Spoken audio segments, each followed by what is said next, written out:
Okay, Nigel, so welcome back to Brussels. Are we any closer to a deal?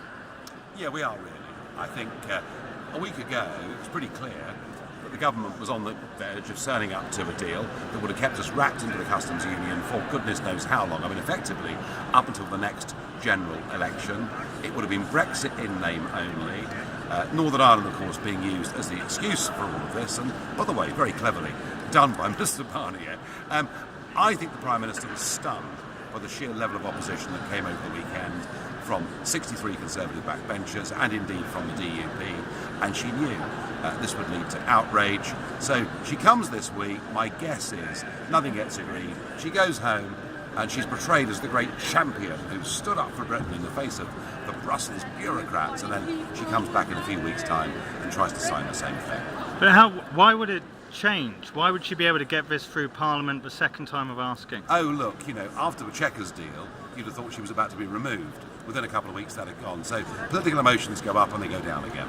Ultimately, I do think this. 25 years ago, John Major was able to get the Maastricht Treaty through the House of Commons using a motion of confidence. I get the feeling there are some now in the Conservative backbenchers who, even in those circumstances, would still, on Brexit, defy the Prime Minister, and that's giving her a real problem. Do you think Brussels thinks it's won? Well, Brussels never accepts loss, of course, because Brussels makes you vote again, or Brussels ignores the result of referendums. The one thing I'm certain of is this. I went to meet Barnier earlier this year for a formal meeting, and I left with one impression. The one thing he wanted to make sure about Brexit was if it couldn't be stopped, that the United Kingdom would not be able to become competitive, would not be able to have a separate rule book.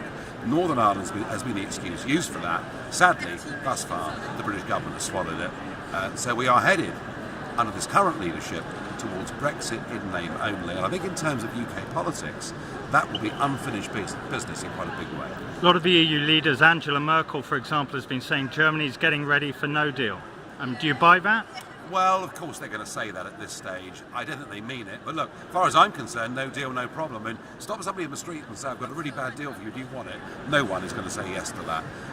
No deal, no 39 billion, no deal, no European Court of Justice, no deal, control of our borders, no deal, cheaper food, cheaper shoes and cheaper bras for those who want them. Thank you very much, Nigel.